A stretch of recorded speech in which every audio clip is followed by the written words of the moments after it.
এই রাজাকারের দল যারা বাংলাদেশের স্বাধীনতার বিরুদ্ধে লড়াই করেছিল, এদের স্বাধীন বাংলার জমিনে বসবাস করার অধিকার নয়।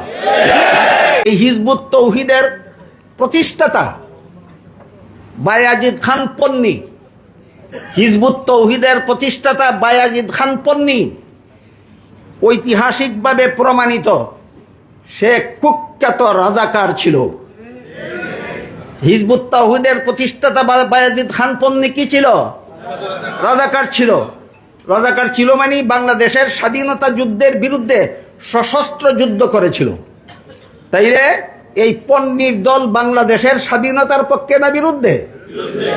ধর্মীয় ব্যাপারে কথা বলার আগে বলতে চাই, এই রাজাকারের দল যারা বাংলাদেশের স্বাধীনতার বিরুদ্ধে লড়াই করেছিল, এদের স্বাধীন বাংলার জমিনে বসবাস করার অধিকার নয়।